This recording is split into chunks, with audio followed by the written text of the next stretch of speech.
com a nossa aula 18 da disciplina de ética, ética da lei natural.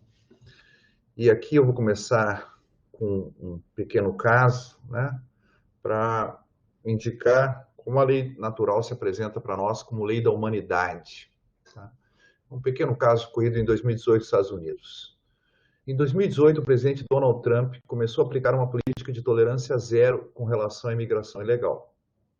Entre outras coisas, essa política pública impunha que os pais imigrantes fossem presos e processados como criminosos, ao passo que seus filhos seriam confinados em abrigos administrados por empresas terceirizadas. Hunter Davidson, filho de brasileiros nascido na Califórnia, era funcionário da empresa Southwest Key, encarregada de administrar um abrigo para crianças filhas de pais que estavam presos por imigração ilegal. Então, ele era um funcionário, né, o Hunter Davidson, falava português, tá? Vamos ver que é importante para a história isso. E era funcionário dessa empresa terceirizada. Diante de 3 irmãos brasileiros de 8, 10 e 16 anos que se abraçavam chorando, né, porque tinham sido isolados os pais estavam presos e eles não queriam se separar, Hunter recebeu a seguinte ordem do seu superior administrativo: diga a eles que não podem se abraçar, porque a intenção era separá-los por gênero e idade, tá? Ou seja, separa os 3 irmãos que estão abraçados chorando. Hunter respondeu: como ser humano, não posso fazer isso. Após esse episódio, ele se demitiu. O que o Hunter estava querendo dizer aqui? Tá? Que há uma lei da humanidade, né? Há uma lei que obriga todos os seres humanos. Interessa agora a Constituição americana, a legislação americana, o decreto do Trump, ou o regulamento administrativo da empresa terceirizada. Tá? Nada disso interessa. Por quê? Como ser humano, ele não pode fazer algumas coisas, tá bem? Então, parece que está disponível para o ser humano uma lei que a qual ele pode apelar como ser humano, né? Um brasileiro pode apelar à lei do Brasil. Tá? Um europeu pode apelar ao direito europeu e ao direito nacional. Tá bem? Um ser humano ele pode apelar ao quê? A lei natural, que é a lei da humanidade. Tá bem? Vamos usar aqui Tomás de Aquino, tá? Nessa nossa aula. Uma visão bastante geral, né, da questão da lei natural em Tomás de Aquino, tá? Dentro do nosso tópico, né, em que condições talvez um profissional do direito poderia invocar a lei natural para fazer ou deixar de fazer alguma coisa. Então, vou começar ali, né, estão na página 1, a lei natural. Qual é o conteúdo da lei natural?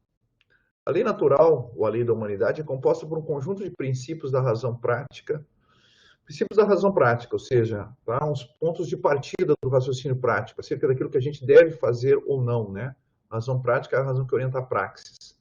Esses princípios da razão prática se dividem em princípios primeiros e princípios derivados.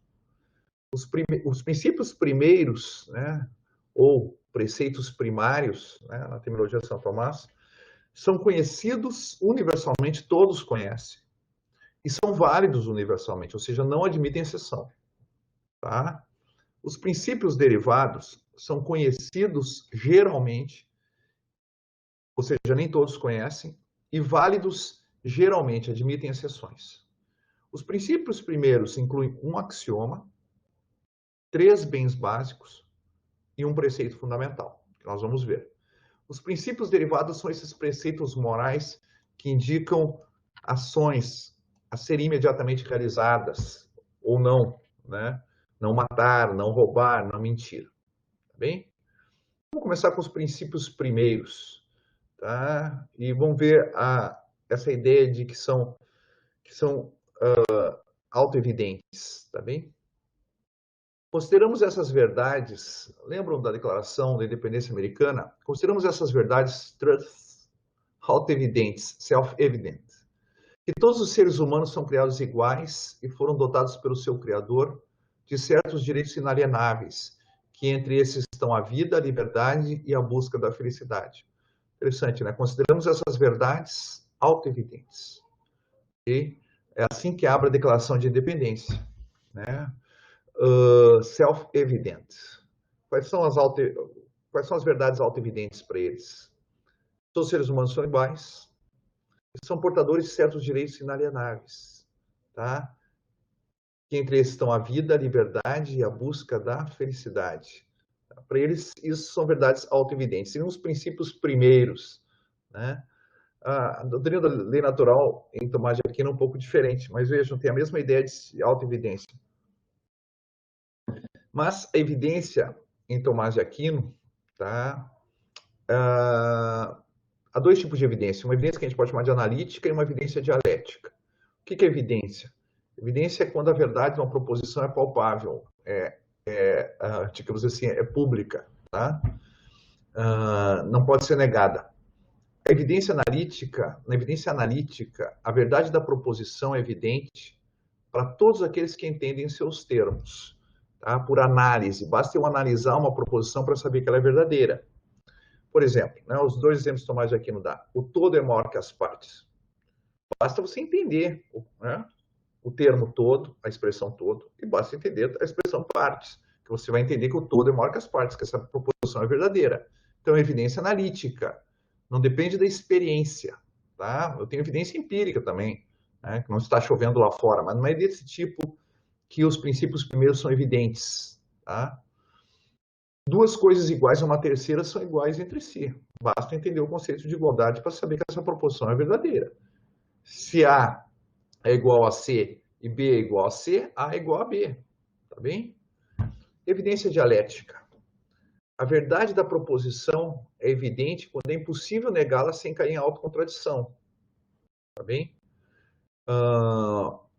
O que é uma autocontradição? Ou uma contradição performativa, como se chama, né? É quando há uma contradição entre o conteúdo proposicional do enunciado, aquilo que você diz, e o que ele pressupõe, o que o enunciado pressupõe. O exemplo clássico é a frase: o gato está sobre o tapete, mas eu não acredito nisso. Cara, o conteúdo proposicional é que o gato está sobre o tapete. Mas o pressuposto, tá, para o falante dizer o gato está no tapete é que ele acredita nisso. Tá? É a crença do falante no estado de coisas. Então, uma frase autocontraditória. Esse é o tipo de evidência dialética, ou seja, eu não consigo negar a proposição, tá bem? É dentro de um processo dialético, né? Você pede para o teu adversário, aquele que quer negar a proposição, que o faça, e vai ver que isso não é possível. Tá? Essa é uma evidência dialética, então. Okay? Vamos ver que esse tipo de evidência analítica e dialética, né, são os dois tipos de evidência sobre os princípios primeiros da lei natural. Vamos começar com um axioma, né? Faz o bem e evita o mal. Cara, um axioma é uma proposição primeira, indemonstrável. Não pode ser demonstrada, porque ela é primeira. Não tem como demonstrá-la, tá bem? Você utiliza ela nas demonstrações. É uma proposição verdadeira e autoevidente. É o axioma da lei natural, tá? A gente colocou aqui, faz o bem e evita o mal. E diz Tomás de Aquino, o primeiro preceito da lei natural é: o bem é para ser feito e buscado, o mal é para ser evitado. Interessante, né? O bem é para ser feito e buscado. Ou seja, é para ser realizado e buscado. Você deve deliberar sobre o bem. Nem sempre é claro. O mal é mais claro, o mal é evidente. Tá? Não atente contra a vida do outro. Isso é claríssimo. Agora, proteja a vida do outro. Já fica mais difícil de saber exatamente o que isso significa. Por isso que a maior parte dos preceitos, né, morais universais, eles são formulados de um modo negativo. Não matar, não roubar, tá? Não mentir. Né? E esse é o fundamento de todos os outros preceitos da lei natural. Toda a lei natural, o primeiro preceito é, de novo, né? A lei natural são princípios primeiros, são princípios da razão prática. São pontos de partida, né? De onde você parte para pensar o que deve ser feito, para orientar a praxis, tá bem? Tudo que você pensa para orientar aí, todos os tipos de raciocínio e proposições que você cria, e todo o teu discurso está fundado nesse princípio. Primeiro, o bem é para ser feito e buscado e o mal é para ser evitado. Esse é o primeiro preceito da lei natural. Por isso que Tomás de Aquino vai dizer, esse é o fundamento de todos os outros. Tá? O que dá sentido ao campo, digamos assim, da ação humana. E assim, o que é para fazer ou evitar pertence aos preceitos da lei da natureza. Ou seja, tudo que nós fazemos pode ser reconduzido à lei natural. Na medida em que a razão prática o capte naturalmente como um bem humano, ou a razão prática capte como um mal a ser evitado. Tá bem? Vamos ver a evidência analítica desse preceito. Será que a gente... o bem é para ser feito e buscado, o mal é para ser evitado. Tem evidência analítica aqui, essa proposição. Qual é? Lembram, né? A evidência analítica é aquela que eu obtenho pela mera análise dos termos de uma proposição. Tá? Ora, né, o bem é para ser feito e buscado. Vamos ver o conceito de bem. O bem é o primeiro objeto apreendido pela razão prática. Claro, a ação, ordenada para a ação. A razão prática ordena a praxis, orienta a ação. Pois todo agente atua em vista de um fim, que é, por definição, um bem. Isso a gente já viu lá em Aristóteles, né? Quando a gente faz alguma coisa, seja beber um copo d'água, seja dormir, salvar uma vida, casar, trabalhar, fazer cadeira de ética, tá? Tudo a gente atua em vista de um fim, que para ele parece como um bem, tá bem? Pode não ser um bem real, mas para ele aparece como um bem. Que algo deva ser feito, isso provém da necessidade de algum fim. Quando eu digo assim, você deve fazer isso, tá? Bom, isso vem da necessidade de algum fim, tá? Você deve se alimentar, por quê? Para se manter vivo, tá? E esse fim para o agente tem a razão de bem. Só se o agente concebe alguma coisa como um bem, ele vai ter motivo para considerar algum tipo de ação como devida, tá bem?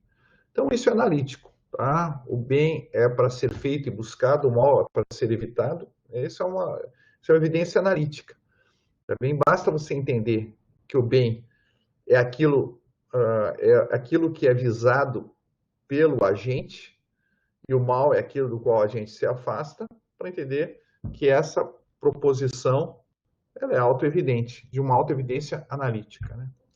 3 bens básicos: vida, verdade e comunidade. Claro que fazer o bem é para ser feito e buscado, o mal para ser evitado. Não está me dando conteúdo ainda do que tem que ser feito, né? Então, vamos ver, vamos especificar um pouco isso. Esse é o princípio mais genérico que marca o campo da ação humana, né? Pressupostos. Todos os seres humanos partilham uma mesma natureza humana. Então, vamos tratar aqui dos 3 bens básicos. O bem é para ser feito. Sim, mas quais são os bens fundamentais da vida humana? Né? Estamos propondo aqui uma leitura minimalista de Tomás de Aquino. Tá? Acho que são 3 bens básicos: a vida, a verdade e a comunidade. Todos os seres humanos partilham uma mesma natureza humana. Tudo aquilo para o qual o ser humano tem uma inclinação natural, a razão naturalmente apreende como bom, e por conseguinte como obra a ser praticada, e o seu contrário como mal a ser evitado. Tá? Tudo aquilo para o qual a natureza nos inclina, por exemplo, manter-nos vivos, a razão capta como um bem. E ela diz, faça isso. Tá? A gente vê a morte como um mal, aquilo que contraria a vida. O que a razão diz? Evita isso. Tá? Pelo seu primeiro princípio. O bem é para ser feito e buscado, o mal é para ser evitado. Há uma evidência analítica desses 3 bens aqui, né? E basta você entender a definição do ser humano, ou aceitar a definição do ser humano como animal racional e social. Tá?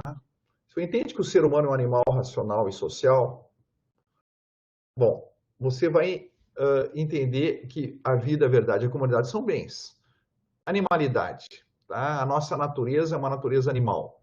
Tá? Qual é o bem para o animal? O ser humano é um animal. Alguém nega isso, que o ser humano tem um corpo animado, que quer manter-se vivo? O bem e fim de um animal qual é? É a vida. Tá? A autoconservação é algo ao qual a natureza nos inclina. Então, a vida, analiticamente, pela definição de ser humano como animal racional e social, tá? A vida é um bem para o ser humano. Racionalidade. Tá? O ser humano é racional. Alguém nega isso? Por que nós estamos conversando aqui sobre o animal? O ser humano é um animal racional, né? Qual é o bem da razão? A verdade. O bem ou fim de um ser racional é a verdade. Então, é um bem básico para o ser humano. Tá? Diz respeito a uma inclinação da sua natureza racional. Né? o Aristóteles começa a metafísica, né, dizendo, ó, todo ser humano deseja ardentemente conhecer, tá? Conhecer a verdade. Sociabilidade. O ser humano é um animal social. Alguém nega isso, que ele está inclinado, tá, a viver em sociedade? Bom, então o bem-fim de um ser social é a comunidade. Tá bem? Esses são bens primeiros. Né? Se perguntarem por que alguém quer descobrir se o universo foi criado há 15 bilhões, surgiu com explosão há 15 bilhões de anos atrás e não há 16 bilhões, ou há 12, ou há 11, esse é um fim último. O ser humano pode dedicar a vida dele à verdade. Não há como você justificar. É um bem básico. Não há um bem por trás da verdade. Tá? A verdade é um fim em si mesmo, como a vida também. E como a comunidade. Por que você quer estar com o teu amigo? Tá? Por que você quer estar com a tua família? Isso não faz sentido, essa pergunta. Porque eu sou um animal social e, para mim, a comunidade é um bem. Tá? Qual é a evidência dialética? Eu acho que é uma evidência dialética também desses três bens. Né? Eu acho que não dá para negá-los no discurso. A tentativa de negar o caráter de bem dos três bens básicos leva à contradição performativa. Por exemplo, a vida não é um bem.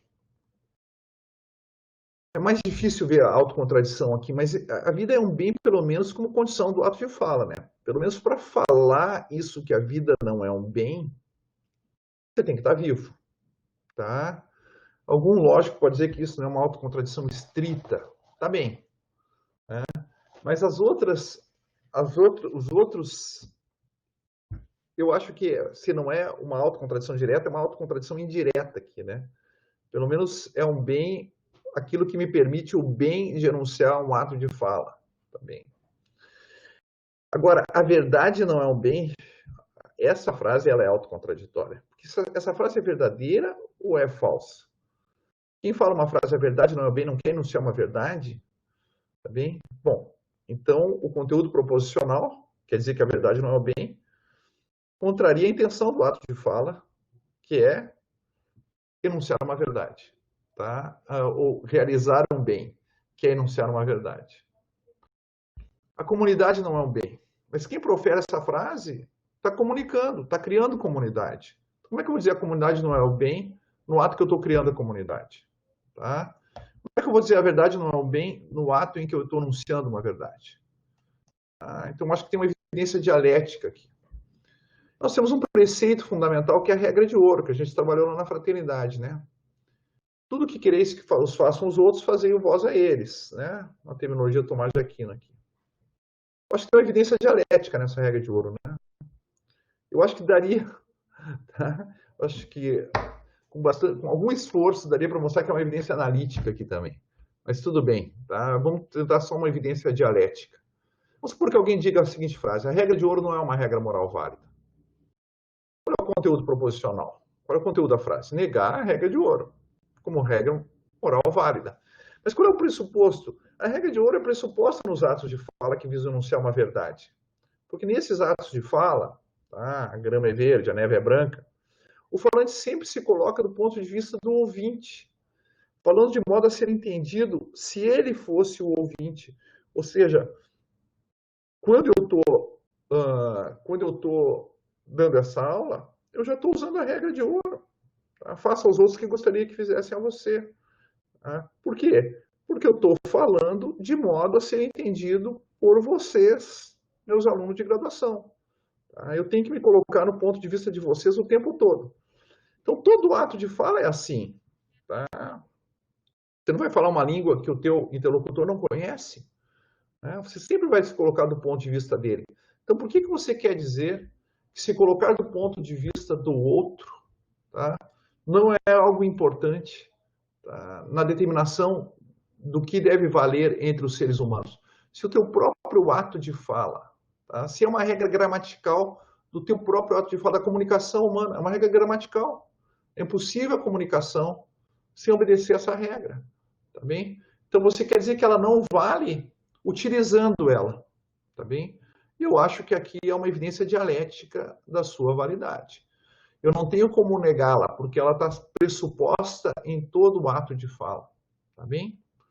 Pelo menos todo ato de fala que almeja ser entendido por um igual. Tá? Princípios derivados. Preceitos morais. tá? E são derivados. Os preceitos morais são derivados por raciocínio dos bens básicos e da regra de ouro. Tá? Por exemplo, não matar ou não roubar. Qual é a validade desses não matar, não roubar, não mentir? São derivados, esses não são princípios primeiros, esses não têm evidência analítica ou dialética dos outros. Tá? Validade, valem geralmente para todos os casos, e também não tem universalidade. Né? Em abstrato, a vida, a verdade e a comunidade são bens. Tá?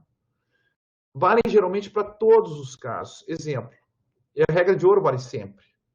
Com efeito, para todos é reto agir segundo a razão. Tomás de Aquino, isso seria, claro, se o ser humano é um ser racional, para todos é reto agir segundo a razão. Também não posso contrariar esse preceito. Isso aqui é uma derivação de considerar que a verdade é um bem básico. Deste princípio segue-se uma conclusão próxima. É obrigatório restituir os depósitos.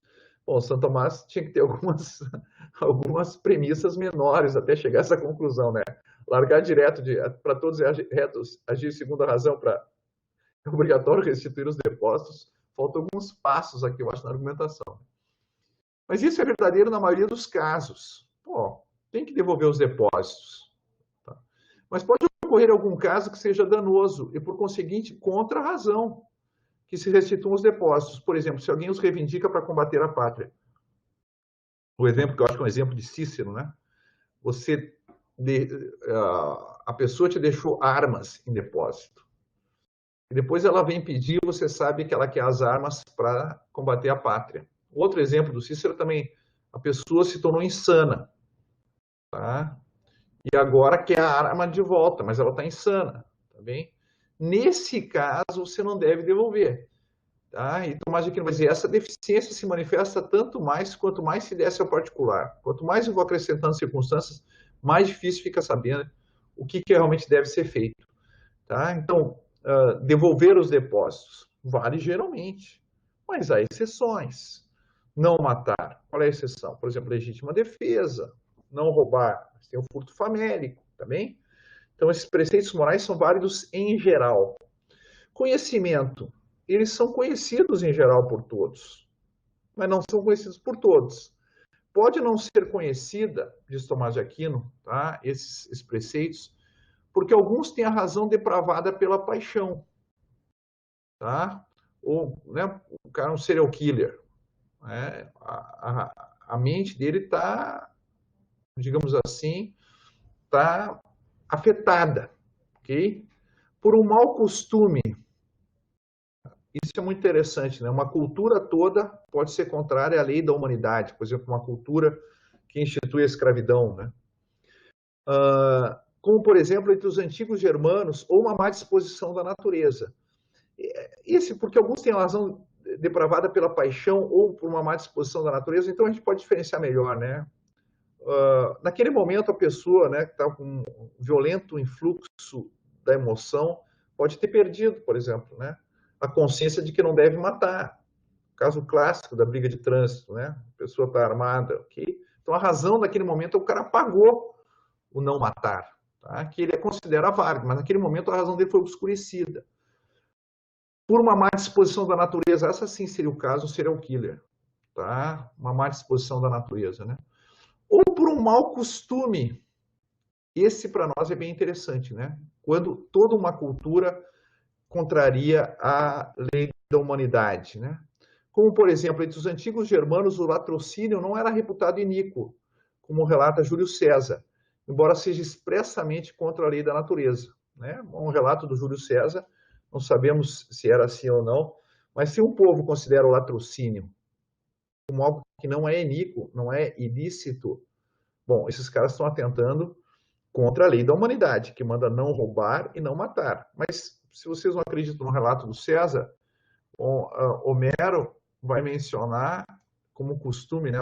Homero é uma testemunha de que na Grécia arcaica, tá? Quando se viviam em clãs, era claramente o latrocínio não era um problema. Aqui eles vivem se vangloriando de ter roubado gado e matado um monte de gente no roubo. Tá? Então, o mau costume, isso é interessante, né? As pessoas podem não conhecer. Vamos ver aqui 3 autores, né? Jacques Maritain, McIntyre, e um autor aqui latino-americano, Fernando Atria, que eles falam do conhecimento sobre o conhecimento da lei natural? Jacques Maritain vai falar no conhecimento por inclinação. O modo próprio pelo qual a razão humana conhece a lei natural, o conhecimento por inclinação, não é um raciocínio aqui, no caso, tá? Individual, né? Essa espécie de conhecimento não é um conhecimento claro conceitualmente, é um conhecimento obscuro, não sistemático, vital por connaturalidade. Vocês lembram do que a gente viu da origens da moralidade, né? Tá? Você via o outro como igual. Mas isso não era alguma coisa explícita, explicitada, conceitual. Sim, eu reconheço o outro como igual. Mas se me perguntarem, tá? Todos são iguais, não é assim, né? A igualdade não veio como conceito, né? Eu aprendi o conceito de igualdade, agora estou aplicando a mim e ao outro. Não, tá? Ele diz assim, é um conhecimento por connaturalidade. É que na praxis aqui, né, da gente fazer uma caça, uma coleta conjuntamente, eu vi que o outro era igual. É um conhecimento obscuro, eu trato o outro como igual. Tá? Ainda que eu não tenha articulado, teoricamente, a igualdade entre nós. Outra frase dele é: o conhecimento dos aspectos primordiais da lei natural exprimiu-se primeiramente em moldes sociais e não tanto em julgamentos pessoais. Não matar, não mentir. Não mentir não é que uma criança chegou a isso, né? Não roubar, não mentir. Né? Como é que a gente... Foi primeiro, é um conhecimento que chegou por outras pessoas, né? Em moldes sociais. Olha, é uma regra do nosso grupo aqui, tá? Que não se deve roubar e não se deve mentir, né? McIntyre, o conhecimento reflexivo, tá? Então, ele vai falar do, né, o Jacques Maritain vai falar no conhecimento por inclinação. McIntyre vai dizer, nós conhecemos pela reflexão, conhecimento reflexivo. Mas o conhecimento reflexivo comunitário, né? Deve se dirigir a si mesmo e aos demais as seguintes questões. Qual é o meu bem? Qual é o nosso bem comum? Deve-se responder essas questões por nossas ações e nossas práticas, bem como pelos nossos juízos. Qual é meu bem? Se meu bem é estudar, eu devo estudar. Tá? Eu tenho que engajar minha vida na resposta. Qual é o nosso bem comum? Olha, o Tesouro Público tem recursos, então eu devo pagar imposto. Tá? Essa é a minha resposta prática. Né? A vida que expressa a nossa natureza humana partilhada, lembram, né? Nós temos uma natureza humana comum. É a lei natural, é a lei da humanidade, é de todos que participam, partilham dessa natureza. É a vida do juízo prático e do raciocínio prático. Uma vida plenamente humana é essa vida do raciocínio prático, né? Nós somos seres, a Christine Korsgaard diz isso, né? Nós somos seres reflexivos, nós não temos como fugir de ter razões para agir, né? E nós não podemos senão pressupor os preceitos da lei natural ao perguntar e responder essas questões fundamentais nas nossas atividades e práticas cotidianas. Ela está pressuposto, ok? Quem se engaja para perguntar qual é o meu bem, qual é o nosso bem comum, já está no interior da lei natural. Tá? Porque ele vai dizer, essas questões só podem ser feitas no interior de contextos sociais específicos, que são presididos pelos preceitos da lei natural. Por exemplo, de fato, essas questões, qual é o meu bem, qual é o nosso bem comum, só podem ser colocadas e respondidas onde está excluída a violência, a mentira, tá? Onde já se vive o não matar, não roubar, não mentir. Também, ou seja, perguntar pela lei natural é já usar a lei natural. Tá? Alguém que sinceramente pergunta pela lei natural, ele já acredita na lei natural e já vive a lei natural. Tá? Pode ser que aqui seja, de novo, um conhecimento por inclinação, como diz o Jacques Maritain, né? A gente não tem claro isso ainda, tá? Mas já está vivendo. A lei natural, claro, chega para nós antes, como lei da humanidade, chega primeiro nas nossas ações, depois ela vem na reflexão.